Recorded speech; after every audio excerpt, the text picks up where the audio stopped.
is not satisfying. If we could break up into small groups, you could sit around the table and get up and get a cup of coffee and come back and so forth, it'd be much more enjoyable. You'd be more relaxed about it. And finally, you need to be part of a social group. You need to identify with other people so that you share the joys of success and failure. This is why sports draws so much energy. Students will work very hard to be a good soccer player or whatever the game is. They work together because it's a team, and you share this, and you are valuable to the others and so on. As I said, the goals are set by adults, and the students have to be persuaded that these are relevant goals. And sometimes we've done some experiments. For example, the student is to study geography, and we will say to the student, why are you here? You're in this geography class, why are you here? And we get these terrible answers like, well, my boyfriend's here, that's why I'm here. Or I have to take the course. Or there was a hole in my schedule and the advisor told me I should take it. Or to get into the university I have to take it, but I couldn't care less. Right? And we have this experience when the students say that, the teacher says, well, this is no way we're going to learn. By the way, in order to get those things out, we use a technique called the affinity diagram. It's one of those tools.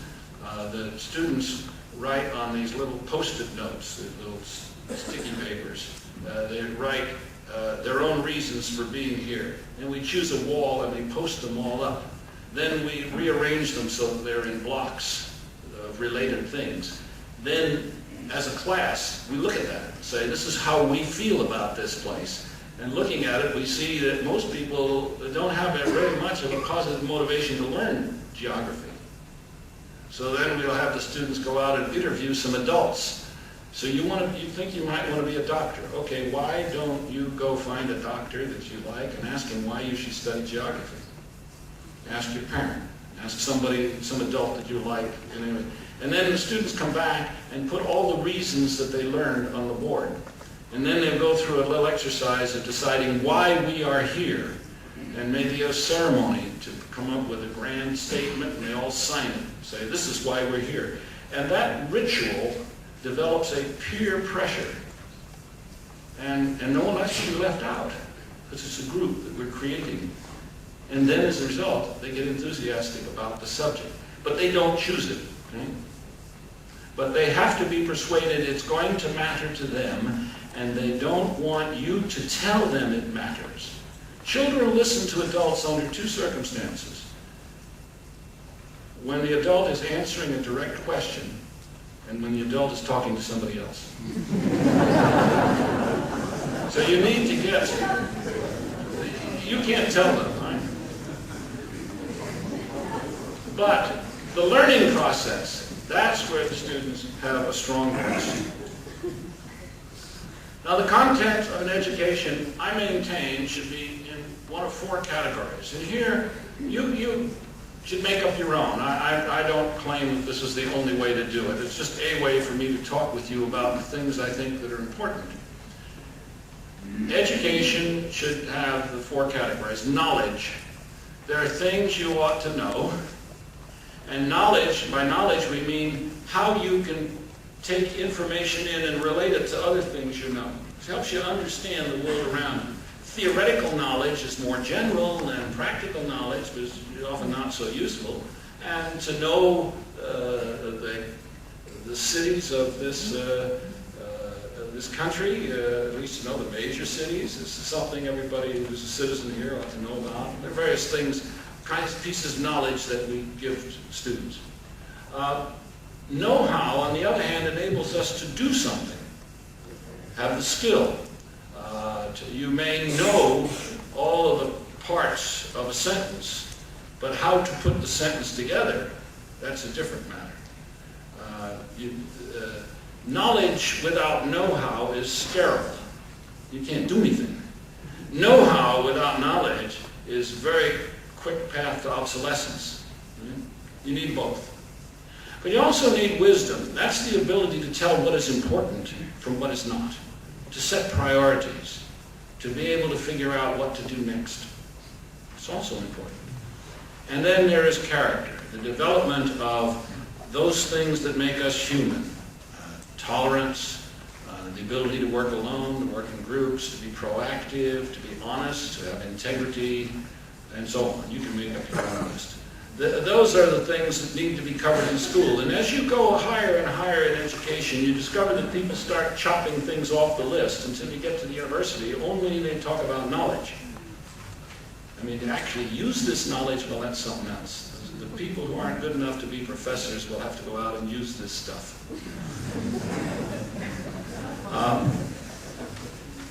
My colleagues would say, I can't teach wisdom, I don't have any myself. We talk about levels of knowledge, and here I urge you not to go to Bloom's taxonomy or one of those other references to levels of knowledge, but to work with the students to define levels of knowledge, and to define what it takes to get to that level, how you would know you were there, how you would persuade somebody else that you were at that level. Now, imagine what life is like if by the time you see these students, say in the third year of high school, they had been doing something like this since the second or third grade. It would go very quickly, and they would know what they are supposed to do, and you could agree with them on all of this list of things that we need to know to say that we understood geography at the level of high school. And for each of them, at what level would you know or be able to do? You work that out, and I'll show you examples of how we do that. Know-how also is a little different. I'll go back here. In knowledge, the lowest level is to know what other people are talking about, and then be able to solve a standard problem, or to recognize and solve a standard problem, or to recognize and solve new kinds of problems, or finally, at the highest level, to recognize, to define a new problem and a new method. That'd be graduate level. So there are different levels of knowledge. Likewise, there are different levels of know-how. To be able to do a prescribed task, or to be able to do a simple task but with supervision, or to be able to do that same task unsupervised, or to be able to plan and do a task unsupervised, or to be able to supervise somebody else doing the task, or to invent new ways to do new tasks. Those are kinds of levels.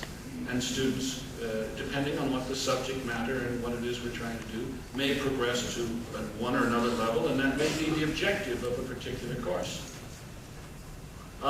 What I've tried to do here, and I have a limitation of this slide. I can only put a small amount of information per slide, and you can still read it in the back of the room. But in the papers I've given Dr. Weiberg, we have this in great detail. I also have to say that we've found it very useful to do this work on computer using a spreadsheet. You can, and you'll see an example in the paper I give you. This is very nice because you can use a computer to develop this spreadsheet for the class you're teaching, which lists all the things that you're going to talk about, and know-how and knowledge, and also the levels. And you can give copies of that to the students so they know what you're trying to do.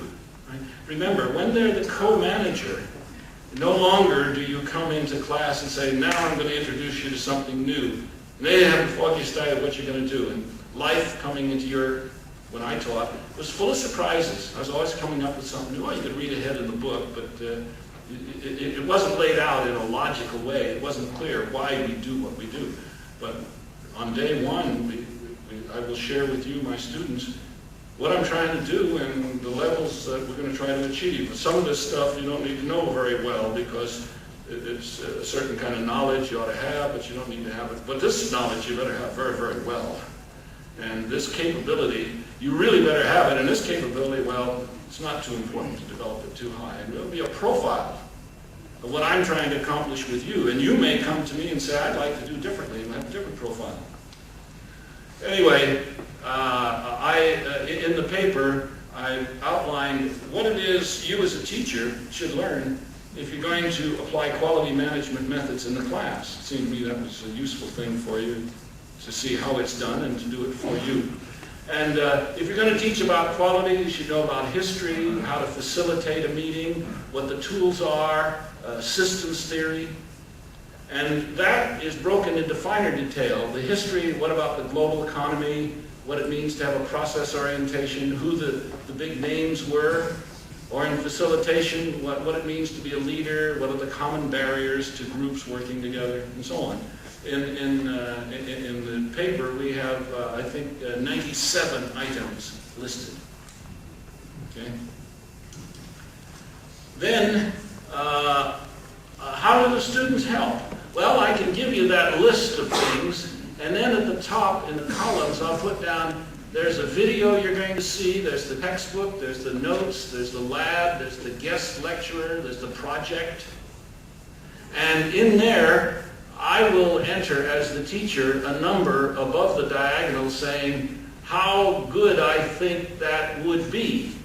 And you will enter below the diagonal your rating on a scale of 1 to 10 as to how much that helped you. And if those numbers are inserted using a computer, then very quickly I can do a little analysis, and I can look across and see how far people have gotten, and I can look vertically and see how effective that particular teaching tool was. And if I find something that's not too good, then I'll try something else next year. So the students will be helping me to be a better teacher, and I will begin to see how well we're doing on the things I want to do. And that can be kept up to date periodically. The students just go to the computer, enter their number, and put down a thing, and they're helping me. And I'm not using this to rank them or grade them. I'm using it so that we can improve the teaching learning process. Also, each student can have a little book in which we have this same material, and using a colored marker indicate how far they have gotten in a particular competency. What competency level have they attained? And then from time to time, I, the teacher, and the student would get together and review where they are and where they want to be. And in the back of their book, they can have the evidence for this. I promised to finish in 45 minutes, and I'm going to have to rush. When we talk about character, we have a long list, and we have students modify that list. What does it mean to be a good character? It's extremely interesting to have, say, students in the 3rd grade talk about what it means to have good character and give examples of somebody they saw who was behaving badly, and what was it they were doing that was bad, or what was it that they did that was so good. And then they begin to be more analytic about it and understand it. You can use the so-called spider diagram. Have a student, or sometimes it's called a radar graph, on this kind of diagram indicate on a scale of 0 to 10 how good they are in those things, and then discuss with the teacher. Or maybe if they read some literature, have a discussion of the character in this novel and say, was this person good at this, that, or the other, and so on. You don't use this as any kind of a scientific tool. You use it to alert youngsters to the whole idea of character and what it means and how they will judge and how others will judge, and so they will self-assess. And you ought to throw these away when you're finished. You don't want to hang on to them. I'd hate to have anybody to see what the diagram was like for me as a youngster. All I know is when I meet kids like that, I want to shoot them. How do you judge when you go to a school? Well, you see the students acting as co-managers of the learning process, defining excellence and levels, doing self-evaluation, documenting their own progress. That's what you'll see in a quality school. Now, what does it take to transform a school? There are 8 factors, and since I prepared this, I've come up with the 9th. The first thing is you have to have an understanding of the aim of your school or your class or your activity. Otherwise, the people have no sense of direction.